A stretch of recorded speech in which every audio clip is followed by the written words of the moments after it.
सभी प्यारे बच्चों का हमारे YouTube चैनल स्वास्तिक मैथमेटिक्स में बहुत बहुत स्वागत है। आज मैं आपके लिए एक वेरी वेरी इंपॉर्टेंट प्रश्न लेके आया हूँ।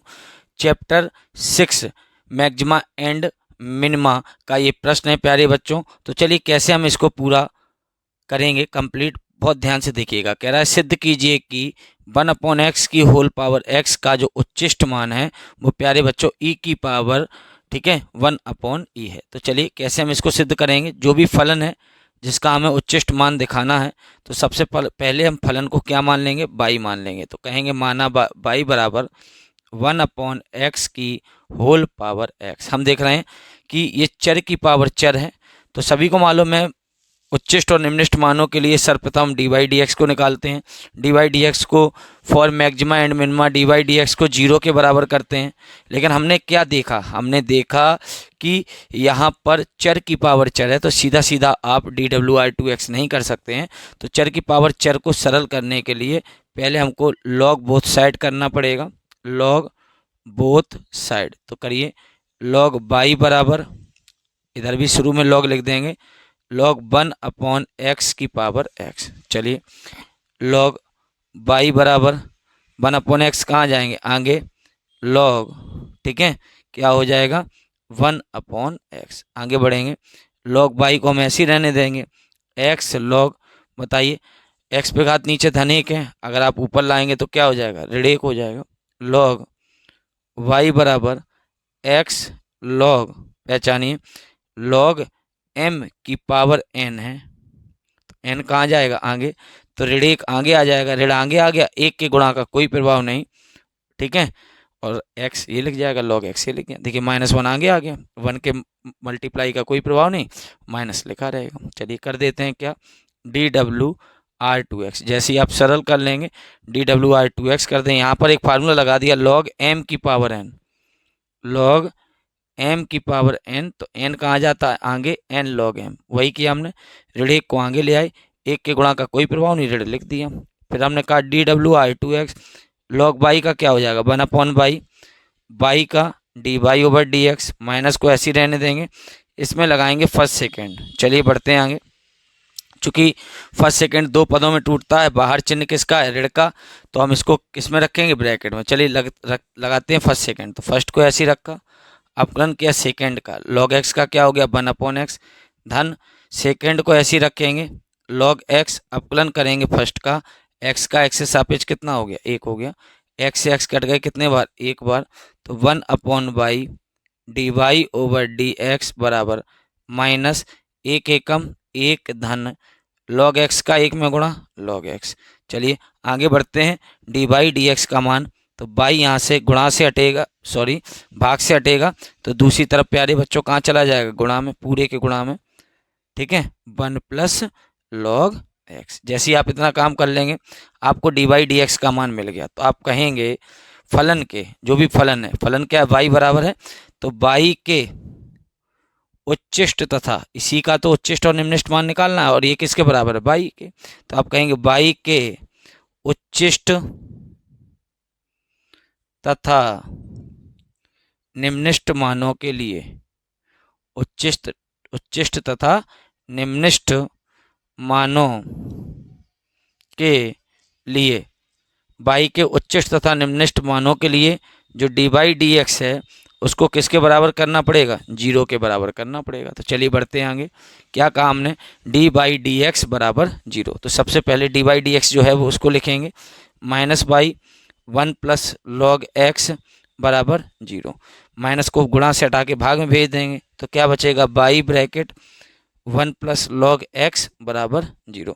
सबसे पहले हम बाई को 0 के बराबर करेंगे, तो बाई एक, ठीक है, फलन है 1/x की होल पावर x, तो बाई आपका क्या नहीं होगा, यहाँ लिख देना है y 0 नहीं होगा। आगे बढ़ेंगे, फिर हम 1 प्लस log x को 0 के बराबर करेंगे, तो कहेंगे 1 प्लस log x बराबर 0। तो बताइए log x बराबर धन 1 जब हम पक्षांतर करेंगे तो प्यारे बच्चों क्या हो जाएगा, ऋण 1 हो जाएगा। चेक कर लीजिए, धन 1 जब हम पक्षांतर करेंगे तो क्या हो जाएगा, ऋण 1 हो जाएगा, ठीक है। log x को हम ऐसे ही रहने देंगे, ऋण को हम ऐसे ही रहने देंगे। सभी को मालूम है कि हम यहाँ पर, ठीक है, log क्या लिख सकते हैं, 1 को log e बेस e, यहाँ भी बेस में कुछ नहीं है तो क्या लिख सकते हैं, ई लिख सकते हैं। तो एक को हमने लिख दिया log ई बेस ई। पहचानिए प्यारे बच्चों, जैसे ही हमने एक को लिख दिया क्या log ई बेस ई, तो पहचानिए, ठीक है, log से log तब छूटेंगे जब यहाँ से क्या हटेगा, माइनस हटेगा। log से log तब छूटेंगे, तो माइनस को हटा दीजिए, पावर में भेज दीजिए, माइनस पावर में आएगी लेकिन साथ में क्या और होके आएगा, 1 होकर आएगा। तो लिखेंगे log x बराबर, क्या लिखेंगे, log x बराबर, ठीक है, माइनस को वापस करेंगे, कैसे वापस होगा, माइनस घात बन जाएगा, ठीक है, log x बेस ई बराबर log ई पे पावर -1 हो जाएगा, बेस में क्या चल रहा होगा, ई। तो log ई इधर से भी छोड़ देंगे, log ई इधर से भी छोड़ देंगे, तो x का मान कितना आ गया, 1 ठीक है, जब दोनों पक्षों से log ई छोड़ देंगे, आधार छोड़ देंगे, log छोड़ देंगे, तो हो जाएगा x बराबर ई पे पावर -1, ठीक है। तो x बराबर बचेगा ई पे पावर -1, और ई पे पावर जो +1 है, -1 है, उसे नीचे ले आएंगे तो क्या हो जाएगा, +1 हो जाएगा। तो फाइनली आपको किसका मान मिल गया, dy/dx बराबर 0 करने पर आपको x का मान मिल गया। तो जैसे ही आपको x का मान मिल गया, आप कहेंगे पुनः dw/r2x, पुनः dw/r2x। चलिए करने जा रहे हैं, पुनः dw/r2x करेंगे, ये है आपका dy/dx। जब हम इसका पुनः dw/r2x करेंगे तो कैसे होगा प्यारे बच्चों, देखिएगा, माइनस है और ये बी चर है और ये बी चर है, तो इसको हम मान लेंगे फर्स्ट, इसको मान लेंगे सेकंड, और बाहर चल रहा है माइनस, तो किस में रखेंगे, ब्रैकेट में, क्योंकि फर्स्ट सेकंड कितने पदों में टूटता है, 2 पदों में। चलिए बढ़ते हैं, dy/dx का पुनः d2/dx2, माइनस को ऐसे ही रहने देंगे और लगाएंगे फर्स्ट सेकंड, dy/dx का पुनः d2/dx2, माइनस को ऐसे ही रखेंगे, बाई भी चर है, 1 + log x भी चर है, तो यहाँ लगाएंगे फर्स्ट सेकंड, फर्स्ट को ऐसे ही रखेंगे, यानी बाई को ऐसे ही रखेंगे। अवकलन करेंगे किसका, सेकंड का, 1 का 0, log x का क्या हो गया, 1/x, धन सेकंड को ऐसे ही रखेंगे, 1 + log x, 2 पदों का ब्रैकेट में, इनटू, ठीक है, अवकलन करेंगे फर्स्ट का, तो बाई का x से सापेक्ष क्या हो जाएगा, dy/dx। बढ़ते हैं आगे, d2/dx2 बराबर minus by into 1/x plus 1 + log x, और अभी बताइए dy/dx किसके बराबर था, 0 के, तो dy/dx को क्या कहा था, 0 कहा था, तो यहाँ dy/dx को क्या लिख देंगे, 0 लिख देंगे। तो d2/dx2 equal to minus Y एकम बाई अपॉन क्या आ गया, x, ये तो बन गया प्यारे बच्चों कितना, 0 बन गया, ठीक है, कितना, 0 बन गया। अब हम क्या करेंगे, जैसे हमको इतना मिल जाएगा, अब हम कहेंगे x का मान क्या मिला था, 1/e, तो कहेंगे x बराबर 1/e पर क्या निकालेंगे, d2/dx2, d2/dx2। चलिए देखिए, x बराबर 1/e, तो देखते जाइए, x बराबर 1/e पर d2/dx2। तो चलिए करना क्या है, माइनस को ऐसे ही रहने देना है, बाई को ऐसे ही रहने देना है, ठीक है, ठीक, और बाई के अपॉन में कुछ नहीं है तो 1 मान लेंगे, अपॉन x क्या है, 1/e है, तो माइनस ऐसे ही बना रहेगा, ई चला जाएगा ऊपर, तो क्या आया, -e/बाई आया, जो कि कैसी वैल्यू आई, नेगेटिव वैल्यू आई। तो आप क्या कहेंगे, x बराबर 1/e पर, चूंकि नेगेटिव वैल्यू आई तो ऋण पर उच्चिष्ट होता है, पर फलन कैसा है, उच्चिष्ट है, फलन कैसा है, उच्चिष्ट है। चलिए x बराबर 1/e पर उच्चिष्ट है, तो x बराबर 1/e को ले जाकर प्यारे बच्चों जो फलन था उसमें पुट कर देंगे बाई बराबर में, तो आप कह देंगे उच्चिष्ट मान। ये देखिए x बराबर 1/e पर उच्चिष्ट आ गया। अब आपको क्या निकालना, उच्चिष्ट मान निकालना है, तो आप कहेंगे उच्चिष्ट मान बराबर, तो ये जो x का मान 1/e है वो आपको इसी में लाकर पुट कर देना। तो देखिए 1 के अपॉन में कुछ नहीं है तो 1, ठीक है, x का मान क्या है, 1/e की होल पावर, बताइए x का मान क्या है, 1/e। तो सबसे नीचे कहाँ जाएगा, सबसे ऊपर बीच का, बीच में, तो सबसे नीचे क्या, सबसे ऊपर e, और ये 1 बन जा 1 अपॉन में 1 आएगा की पावर 1/e, तो e को के भाग में 1 है, भाग में एक खत्म कर देंगे, 1/, क्या हो जाएगा, ई हो जाएगा। तो देख लीजिए आ गया आंसर उच्चिष्ट मान। यही आपको क्या करना था प्यारे बच्चों, सिद्ध करना था। देख लीजिए ई की पावर 1/e है, यही आपको क्या करना था, प्रूव करना था। ठीक है, तो इसी को हम लिख देंगे हैंस प्रूव्ड।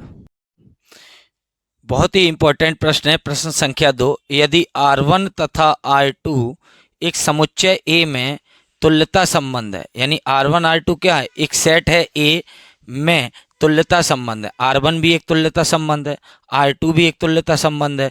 अगर R1 R2 तुल्यता संबंध है तो इसका मतलब है कि R1 स्वतुल्य, सममित और संक्रामक होगा, R2 भी सेट ए में स्वतुल्य, सममित और संक्रामक होगा। तो चलिए बढ़ते हैं, क्या कह रहा है, R1 और R2 समुच्चय ए में तुल्यता संबंध है, यानी R1 और R2 स्वतुल्य, सममित, संक्रामक तीनों हैं, तभी तो वो तुल्यता है। तो R1 तथा R2 समुच्चय ए में तुल्यता संबंध है, तो आपको ये दिया गया है और सिद्ध क्या करना है कि R1 इंटरसेक्शन R2 भी एक तुल्यता संबंध होगा। ये आपको सिद्ध करके दिखाना है कि R1 और R2 का जो इंटरसेक्शन है वो भी एक तुल्यता संबंध होगा। तो चलिए बढ़ते हैं, करना क्या है प्यारे बच्चों। तो चलिए आप कहेंगे क्योंकि R1 तथा R2, क्योंकि R1 तथा R2 कैसा संबंध है दिया है आपको, R1 तथा R2 समुच्चय ए में तुल्यता संबंध है। तो आप कहेंगे क्योंकि R1 तथा R2 तुल्यता संबंध है,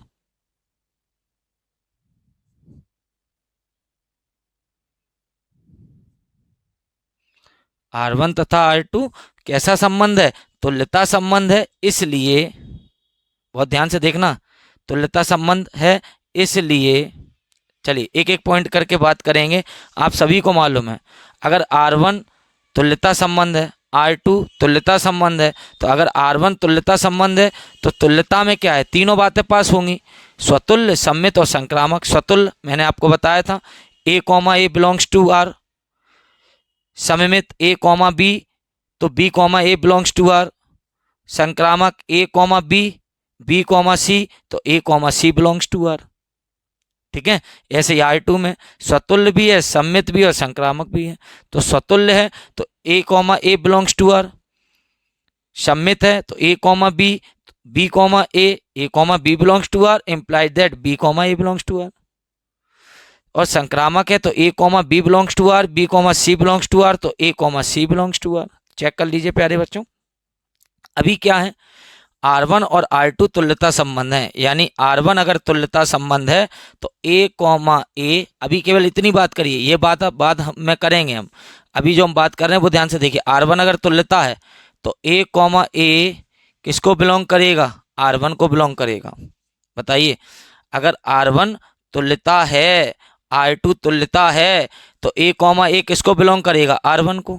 तथा पहचानिए प्यारे बच्चों, R2 भी तो तुल्यता है, तो स्वतुल्य में क्या होता है, A ही किसको बिलोंग करेगा, R2 को बिलोंग करेगा। चेक कर लीजिए, अगर R1 क्या है, तुल्यता है, तुल्यता में पहला मैं चेक कर रहा हूं स्वतुल्य, अगर R1 तुल्यता है तो स्वतुल्य संबंध पास होगा, यानी A किसको बिलोंग करेगा, R1 को।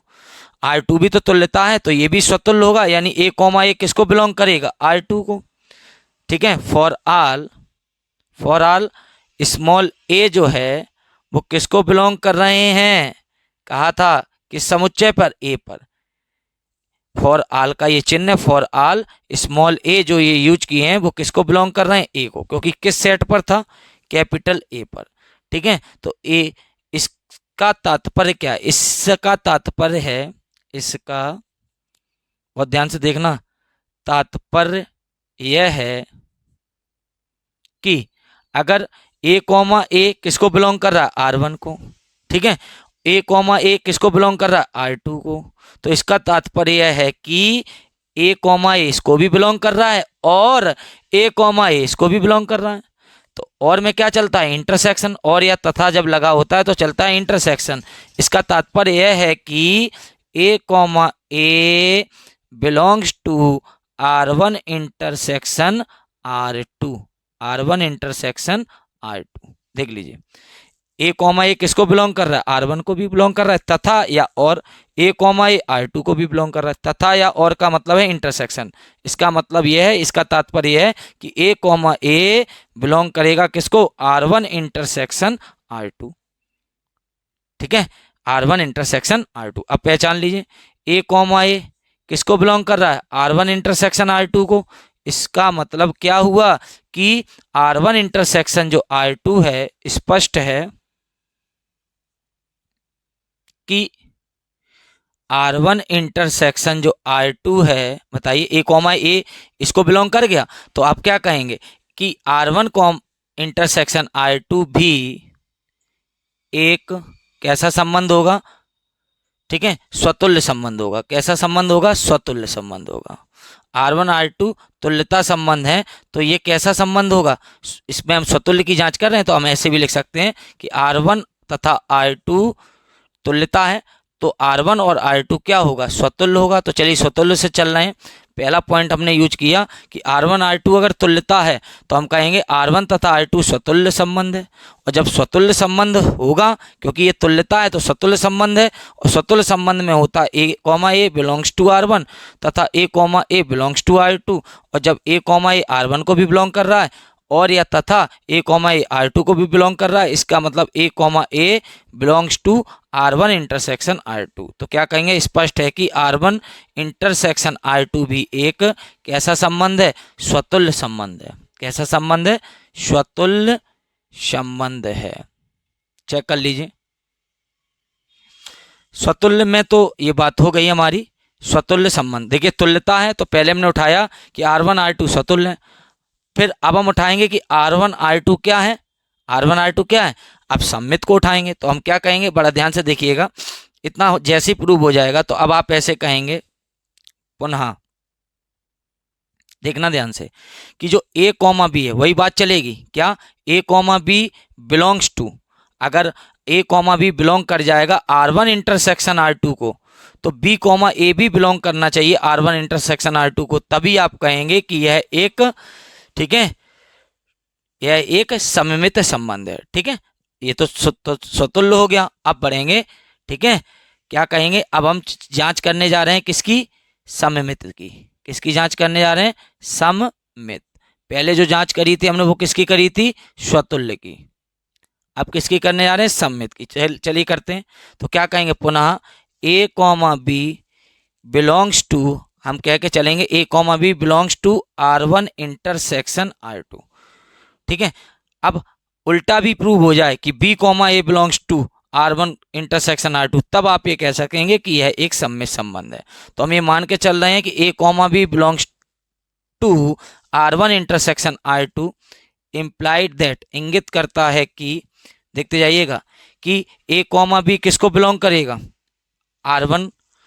ठीक है, ए कॉमा बी किसको बिलोंग करेगा, R1 को। देखिए अभी मैंने बताया था, तथा का मतलब क्या हो जाता है, इंटरसेक्शन। तो अगर आपको ब्रेक करना है इसको तो ऐसे लिखेंगे, a comma B belongs to R1, ठीक है, इंटरसेक्शन में तथा लिख दो चाहे और लिख दो, और ए comma B belongs to R2। A comma B belongs to R1 intersection का मतलब, और ए comma B belongs to R2। अब बताइए, क्या R1 और R2 तुल्यता संबंध नहीं है, यानी R1 R2 अगर तुल्यता संबंध है तो R1 और R2 कैसे संबंध है, सममित संबंध है। कैसे संबंध है, सममित भी तो होंगे R1 और R2, यानी ए कॉमा बी R1, बताइए कैसा संबंध है, तुल्यता है। तो R1 कैसा संबंध है, तुल्यता है। तो R1 स्वतुल्य भी है, R1 सममित भी है। अगर सममित है तो बताओ ए कॉमा बी बिलोंग कर रहा है R1 को, तो अगर R1 सममित है तो बी कॉमा ए किसको बिलोंग करेगा, R1 को।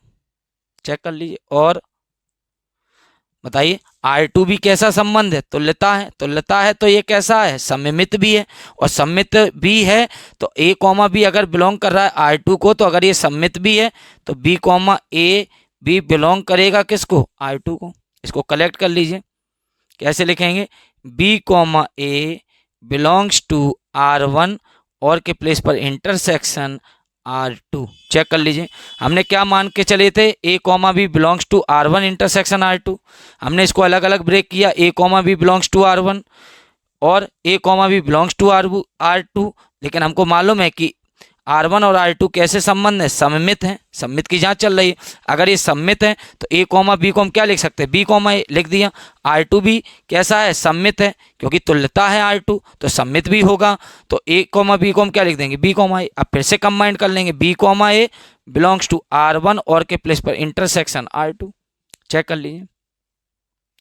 जैसे इतनी बात हो जाएगी तो अब आप क्या कहेंगे, देखिए a comma B belongs to R1 intersection R2 माना था, वो क्या आ गया, b comma A belongs to R1 intersection R2 आ गया। तो आप कहेंगे अतः R1 इंटरसेक्शन R2 भी एक कैसा संबंध हो जाएगा, सममित संबंध होगा। तीसरा संबंध देख लेते हैं संक्रामक का। चलिए बढ़ते हैं आगे। सभी को मालूम है R1 R2 तुल्यता है, तो R1 R2 क्या होगा, संक्रामक भी तो होगा। तो चलिए बढ़ते हैं आगे। तो अब एक एक पॉइंट करके कह के चलेंगे। देख लीजिए, अगर ए कॉमा बी आप कहेंगे belongs to R1 intersection R2, comma B comma C belongs to R1 intersection R2, अगर ए comma B belongs to R1 intersection R2, B comma C belongs to R1 intersection R2, अगर ये सिद्ध हो जाए कि ए comma सी भी बिलोंग करेगा R1 intersection R2 को, तो फिर हम ये कह सकते हैं कि यह एक, ठीक है, संक्रामक संबंध भी होगा। ठीक है ना। तो चलिए बढ़ते हैं आगे। A comma B belongs to R1 intersection R2, B comma C belongs to R1 intersection R2, तो हम क्या कहेंगे, implied that कि ए कॉमा सी, बताइए अगर ए comma B belongs to R1 और R2, ठीक है, और B comma C belongs to R1 intersection R2, तो क्या होना चाहिए, ए कॉमा सी भी बिलोंग करना चाहिए। सभी को मालूम है कि जो R1 और R2 है तुल्यता संबंध है, और अगर तुल्यता है तो सम्मित भी है, R1 R2 स्वतुल्य भी हैं, सम्मित भी हैं और संक्रामक भी हैं। और बताइए A comma B belongs to R1 intersection R2, B comma C belongs to R1 intersection R2।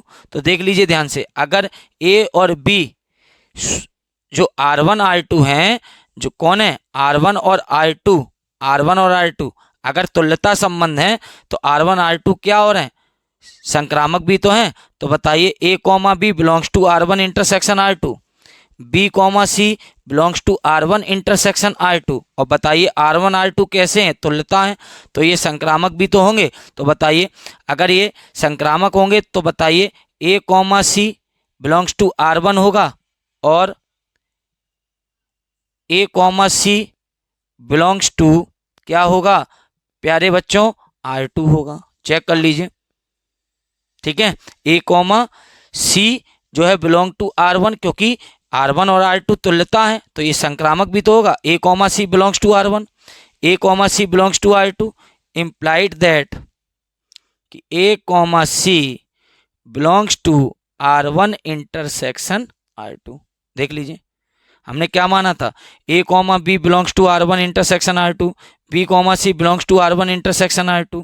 तो आपको मालूम है R1 R2 कैसे संबंध है, R1 R2 आपके तुल्यता संबंध है। तो R1 R2 अगर तुल्यता है तो ये संक्रामक भी तो होंगे। तो R1 अगर संक्रामक होगा तो A comma C belongs to R1 होगा और ए comma C belongs to R2 होगा। इनको कंबाइंड कर लेंगे तो A comma C belongs to R1 intersection R2 होगा।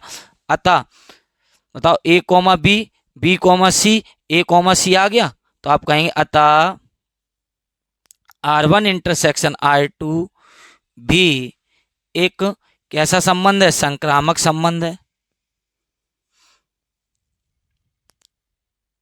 और जब तीनों संबंध पास हो गए प्यारे बच्चों तो हम क्या कहेंगे,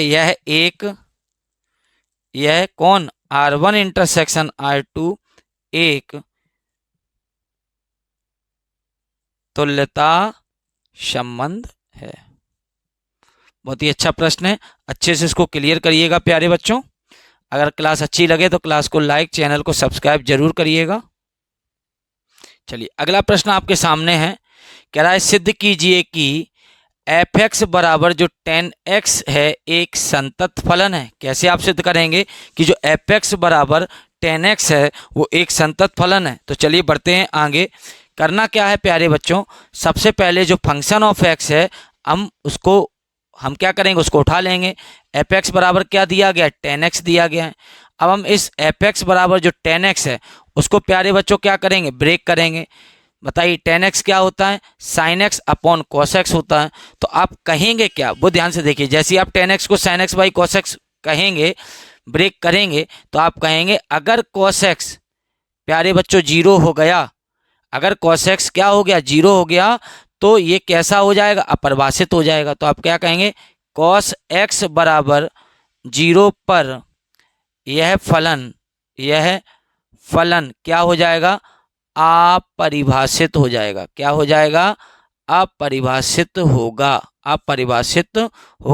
तो इस बात को याद रखिएगा, cos x बराबर 0 पर यह फलन क्या हो जाएगा, अपरिभाषित हो जाएगा। तो cos x बराबर 0 जब होता है तो बताइए, cos x बराबर जब 0 होता है तो बताइए x का मान क्या होता है। जब cos x बराबर 0 होता है तो जो x का व्यापक मान होता है, x बराबर 2n+1 इंटू पाई बाई 2। देख लीजिए, जब cos x बराबर 0 होता है तो x का जो व्यापक मान होता है वो 2n+1 इंटू पाई बाई 2 होता है। तो आप क्या कहेंगे प्यारे बच्चों, x बराबर 2n+1, क्योंकि इस पर क्या हो रहा है, cos x बराबर 0 पर क्या हो रहा है, अपरिभाषित हो रहा है। तो इसी पर आपका क्या हो जाएगा, असंतत हो जाएगा। तो इस पर अपरिभाषित हो रहा है, यानी x cos x बराबर 0 यानी x बराबर 2n+1 इंटू पाई बाई 2। तो आप कहेंगे x बराबर 2n+1 इंटू पाई बाई 2 को छोड़कर x के सभी वास्तविक मानों पर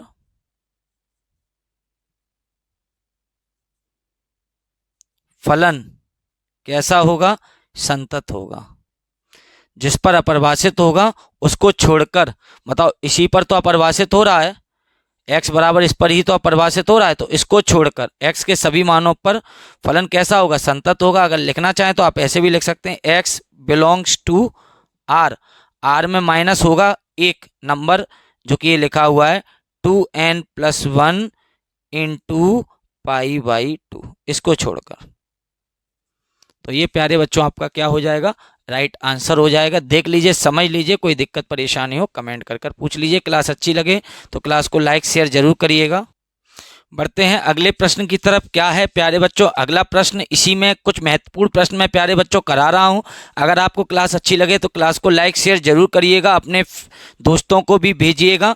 चलिए बढ़ते हैं अगले प्रश्न की तरफ। प्रश्न संख्या 4 क्या कह रहा है, एक थैले ए में 4 लाल और 5 काली गेंद है। एक थैला ए है जिसमें लाल गेंद कितनी है प्यारे बच्चों, लाल गेंद हैं 4 और काली गेंद कितनी है, काली गेंद है 5। काली गेंद कितनी है, 5 है। कुल गेंद कितनी है प्यारे बच्चों, 9 है। कुल गेंद कितनी है, 9 है। और एक थैला दूसरा थैला है, एक दूसरा थैला है, ठीक है। चलिए उसको हम कह देते हैं थैला क्या, बी।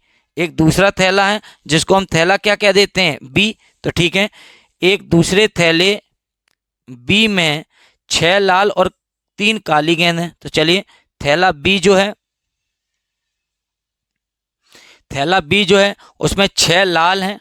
तो चलिए लाल गेंद कितनी है, 6, और काली गेंद कितनी है,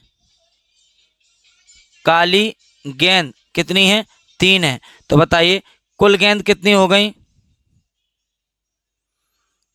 प्यारे बच्चों, 9 हो गई। अब बड़ा ध्यान से देखिए प्रश्न क्या है, कह रहा एक गेंद थैले ए से निकालकर, ये एक थैला ए है, इसमें से एक गेंद निकालकर थैला बी में स्थानांतरित कर दी जाती है। मतलब साफ है कि थैला ए से एक गेंद निकाली गई, वो लाल निकली काली निकली हमें नहीं पता, बट थैला ए से एक गेंद निकाली गई, उसको थैला बी में स्थानांतरित करने का मतलब थैला बी में रख दिया गया।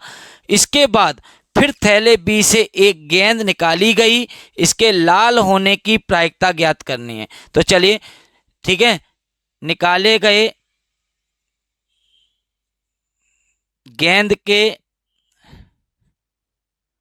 लाल होने की प्रायिकता, बड़ा ध्यान से देखना प्यारे बच्चों। बताइए, मान लिया जो थैले ए से आपने एक गेंद निकाली थी और उसको आपने थैला बी में स्थानांतरित किया था। जरूरी थोड़ी नहीं है कि हम थैले ए से एक गेंद निकालें वो लाल ही निकल आए, जरूरी थोड़ी नहीं है कि हम थैला बी से गेंद निकालें और वो काली ही निकल आए। कोई भी एक गेंद आ सकती है, लाल भी आ सकती है, काली भी आ सकती है। तो हम इस प्रकार से कहेंगे, मान लिया कि जो एक गेंद निकाली गई, देखिए एक गेंद थैले ए से जो निकाली गई, मान लिया वो लाल निकाली गई। तो बताइए, पहले थैले से लाल गेंद निकाली गई, तो जब मान लिया कि लाल गेंद आई, तो बताओ पहले थैले से लाल गेंद निकलने की प्रायिकता कितनी है? 4/9। देख लीजिए, लाल गेंदें कितनी है? 4, और पहले थैले में कुल गेंदें कितनी है? 9। तो देख लीजिए 4/9। तो चलिए, लाल गेंद निकली, प्रायिकता कितनी हो गई? 4/9, और उसको किस में डाल दिया गया? देख लीजिए, उसको किस में डाल दिया? थैला किस में डाल दिया गया? बी में। और लाल गेंद जब थैला बी में डल गई तो लाल गेंदें कितनी हो गई? 7 हो गई। कुल गेंदें कितनी हो गई? 10 हो गई।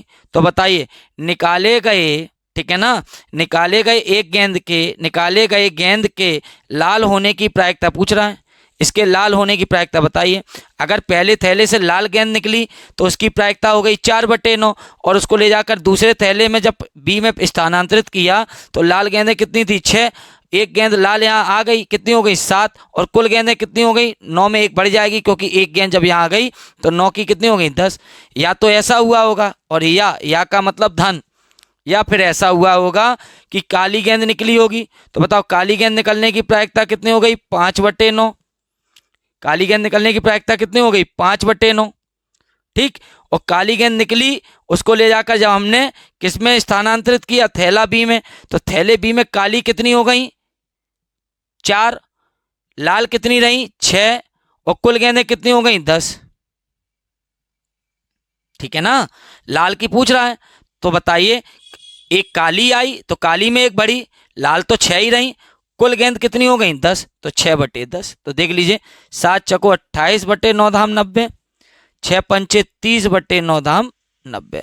दोनों के हर समान है, एक बार लिख देंगे, इनको डायरेक्ट जोड़ देंगे, 58/90। 2 से कट जाएगा, 2 दूनी 4, 2 नेम 18, 2 चको 8, 2 पंचे 10। तो फाइनली 29 कितना आ गया? 45 आ गया। देख लीजिए, एक बार मैं बहुत शॉर्ट तरीके में बता रहा हूं, बड़ा ध्यान से देखना। एक गेंद निकली, मान लिया लाल निकली, लाल की बताओ प्रायिकता क्या होगी? 4/9। और उस एक लाल गेंद को जब यहाँ रख देंगे, लाके थैला बी में स्थानांतरित कर देंगे, लाल कितनी हो जाएंगी? 7। कुल गेंद कितनी हो जाएंगी? 10।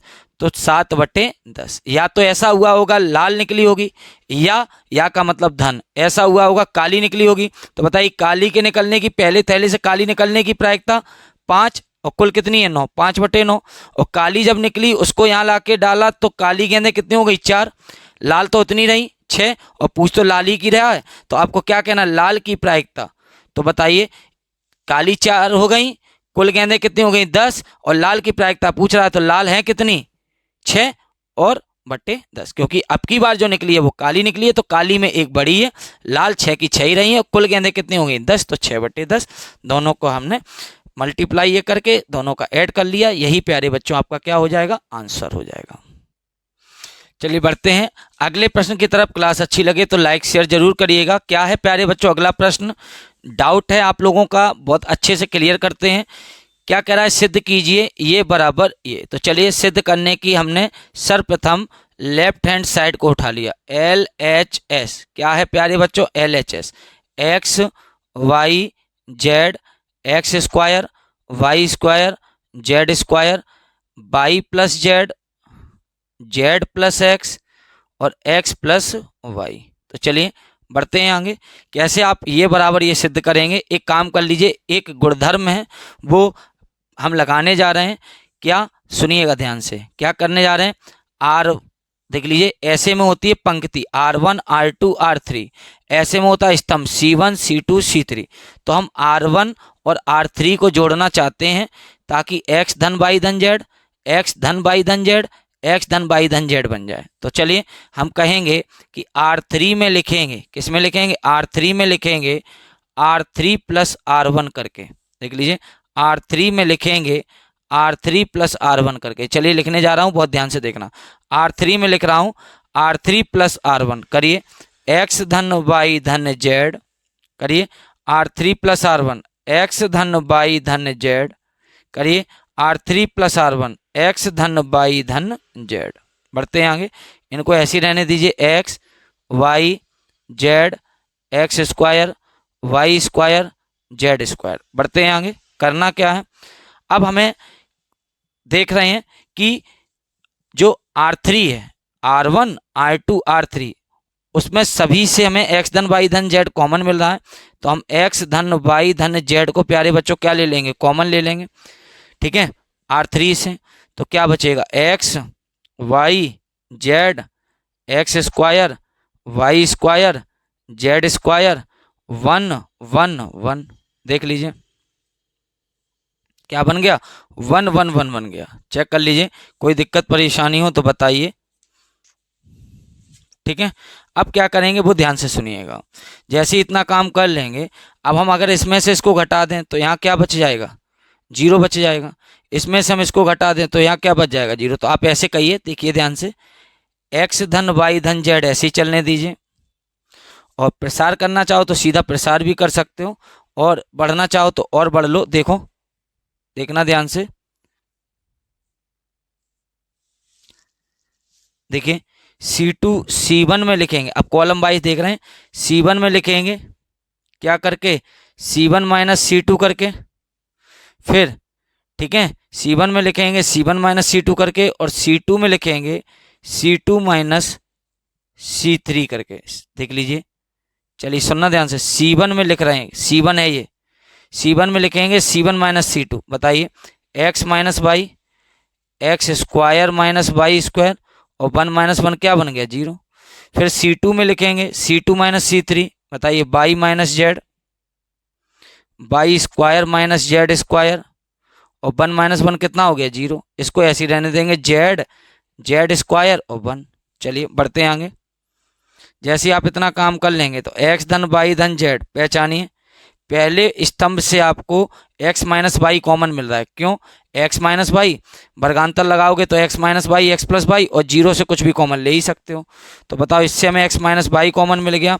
अगले वाले स्तंभ से C2 से हमें y माइनस जेड मिल गया। तो बताइए, x माइनस वाई बाहर आ गया 1, x माइनस वाई आ गया तो क्या बचा, x plus Y 0, y minus Z बाहर आ गया तो कितना बचा 1, y माइनस जेड बाहर आ गया तो क्या बचा, y प्लस जेड और 0, जेड जेड स्क्वायर और 1।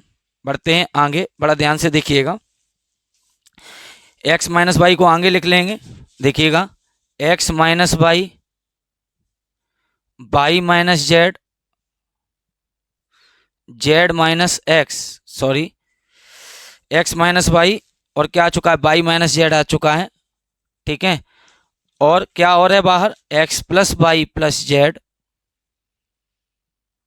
बचा हुआ क्या बचा वो देख लीजिए। ठीक है, इसको अभी हम ऐसे लिख देंगे, 1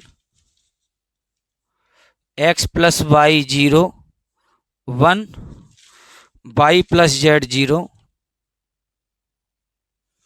और Z Z square 1, Z Z square और 1। चलिए मैं आपको बता दूं, जिस सारणिक की कोई एक पंक्ति या कोई एक स्तंभ के 2 अवयव शून्य हो तो इसको आप ऐसे खत्म कर सकते हो। देख लीजिए, इस तरीके से इसकी पंक्ति और इसका स्तंभ आप खत्म कर सकते हो। किसके गुणा के संग, 1 के गुणा के संग। अब ये चेक करना है, 1 गुणा धन का आएगा कि ऋण का। देख लीजिए, तीसरी पंक्ति पर है और तीसरे स्तंभ पर है तो 3 3 है, तो +1 के ही साथ फिनिश होगा। तो चलिए 1 के साथ फिनिश होगा, +1 के साथ, तो +1 के गुणा का कोई प्रभाव नहीं। x minus Y Y minus Z X plus Y plus Z, देखते जाना, ये फिनिश हो गया। क्या बचा, सारणिक 1 x plus Y 1 Y plus Z. चलिए बढ़ते हैं आगे, x minus Y Y minus Z X plus Y plus Z. चलिए पहले ऐसे गुणा करेंगे, वाई प्लस जेड का 1 में गुणा, चिन्ह बदल के ऐसे, एक्स प्लस वाई का एक में गुणा, एक्स प्लस वाई चिन्ह बदलो, माइनस एक्स माइनस वाई से माइनस वाई कट गए तो क्या आया, X minus Y, Y minus Z, Z minus X, bracket X plus Y plus Z. देख लीजिए, यही आपको प्यारे बच्चों क्या करना था, सिद्ध करना था, right hand side hence proved. बहुत अच्छे से देख लीजिए, समझ लीजिए, कोई दिक्कत परेशानी हो कमेंट करिए। क्लास अच्छी लग रही है तो क्लास को लाइक शेयर जरूर करिए। चलिए आपके सामने अगला प्रश्न है, ये तो मैंने प्यारे बच्चों करा ही दिया था। नेक्स्ट जो क्वेश्चन है वो ध्यान से देखिए। दीर्घवृत्त एक्स वर्ग अपॉन ए वर्ग प्लस वाई वर्ग अपॉन बी वर्ग बराबर 1 एवं कोटियां एक्स बराबर 0 और एक्स बराबर ए ई से घिरे क्षेत्र का क्षेत्रफल ज्ञात कीजिए, जहां बी वर्ग बराबर ए वर्ग 1 माइनस ई वर्ग। मैं आपको बता दूं, ये बी वर्ग बराबर ए वर्ग 1 माइनस ई वर्ग है, जो कि पहले टाइप का जो होता है, ठीक है, दीर्घवृत्त, उससे में ए बी और ई में संबंध होता है, बी वर्ग बराबर ए वर्ग 1 माइनस ई वर्ग। तो इससे हमें ये क्लियर हो गया कि ये पहले प्रकार का है। कौन से प्रकार का है प्यारे बच्चों, पहले प्रकार का है। तो चलिए बढ़ते हैं, दीर्घवृत्त को बनाते हैं। बहुत ध्यान से सुनिएगा एक एक पॉइंट को। ये आपकी एक्स एक्सिस है, ये आपकी एक्स डैश है, ये आपकी वाई एक्सिस है, ये आपकी वाई डैश है। बढ़ते हैं आगे। चूंकि हमने बता दिया आपको बी वर्ग बराबर ए वर्ग 1 माइनस ई वर्ग, ये आपका पहले प्रकार का ही है। तो चलिए पहले प्रकार का है तो सर्वप्रथम हम जल्दी से दीर्घवृत्त को बना लेते हैं। ये देखिए दीर्घवृत्त हमने बना लिया। ये आपका दीर्घवृत्त है एक्स वर्ग अपॉन ए वर्ग प्लस वाई वर्ग अपॉन बी वर्ग बराबर 1। ये आपका एक दीर्घवृत्त है एक्स वर्ग अपॉन ए वर्ग धन वाई वर्ग अपॉन बी वर्ग बराबर 1। क्यों है पहले प्रकार का, क्योंकि ये जो संबंध है वो पहले प्रकार के दीर्घवृत्त का ही है, ए बी ई में संबंध। चलिए इतना तो हो ही गया।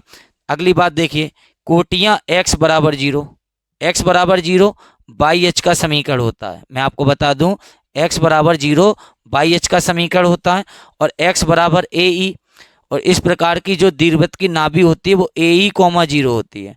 तो इसका मतलब जो x बराबर ए ई है, x बराबर है, तो इसका मतलब बाई एच के समांतर है। बाई एच के समांतर कितनी दूरी पर, ए ई दूरी पर। देख लीजिए, यही तो ए ई है, क्या है, ए ई कॉमा 0। ये पॉइंट होता है ए ई कॉमा 0। यहाँ पर x का मान क्या होता है, ए ई। तो हमने x बराबर ए ई का मतलब है बाई x बराबर है, तो बाई अक्ष के समांतर ए ई दूरी पर। तो देख लीजिए, ये क्षेत्रफल प्यारे बच्चों हमसे पूछा है। देख लीजिए ये वाला क्षेत्रफल, देख लीजिए फिर से, इस दीर्घवृत्त और इस रेखा x बराबर 0 और इस रेखा x बराबर ए ई से घिरे क्षेत्र का क्षेत्रफल प्यारे बच्चों ये पूछा है। तो कहेंगे अभीष्ट क्षेत्रफल। देखना ध्यान से, अभीष्ट क्षेत्रफल कैसे कहेंगे, बड़ा ध्यान से सुनिएगा। कहाँ से चल रहे हैं, 0 से कितना चल रहे हैं, ए ई।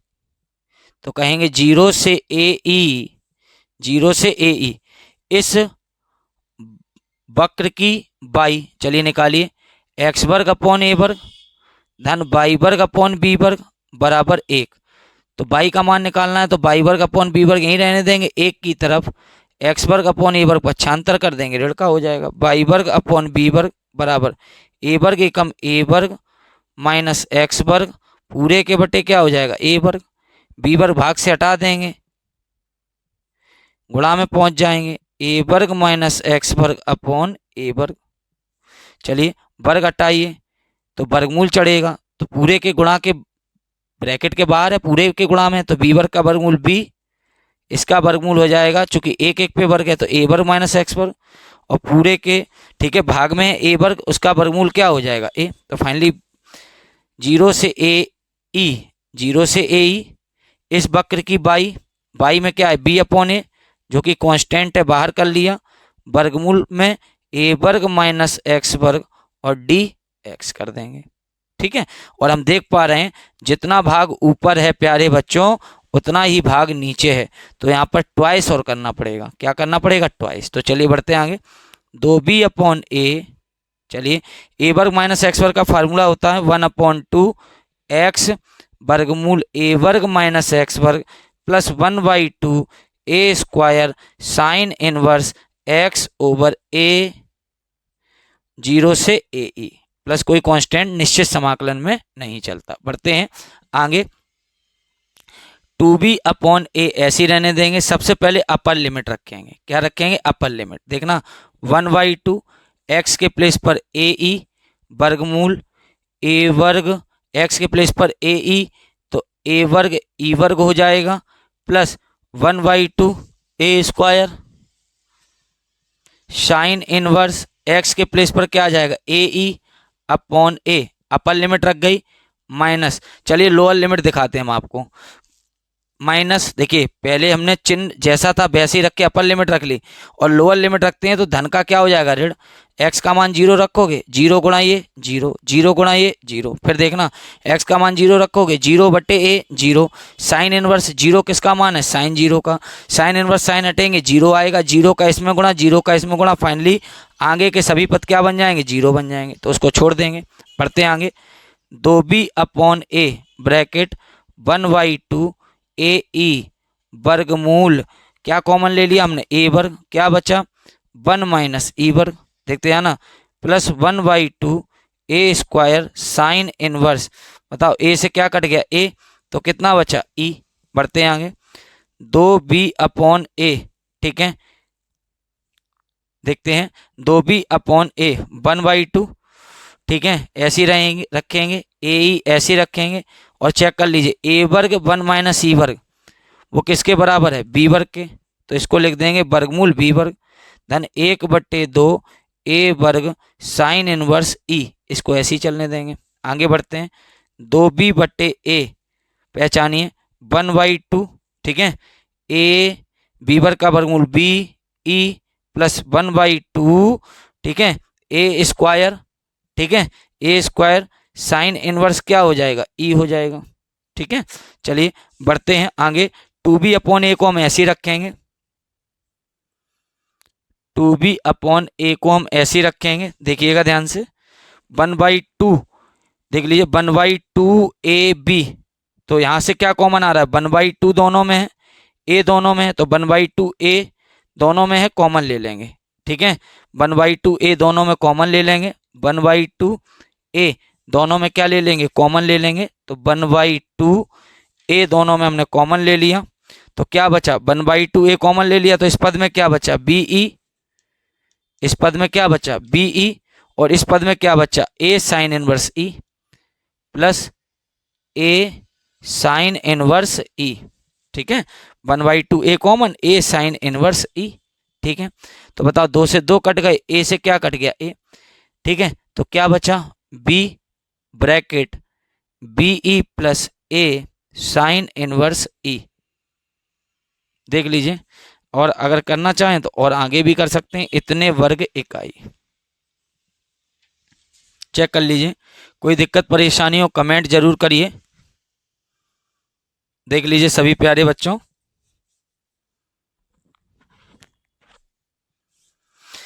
ठीक है, समझ में आया होगा सभी के, उम्मीद करते हैं। चलिए आप इतना कराइए, और भी अगर मुझे क्वेश्चन कोई डाउट में मिलते हैं तो उनकी भी मैं आपको, ठीक है, क्लास सेंड करता हूं। सभी प्यारे बच्चों बने रहिए हमारे साथ, हमारे यूट्यूब चैनल स्वास्तिक मैथमेटिक्स पर।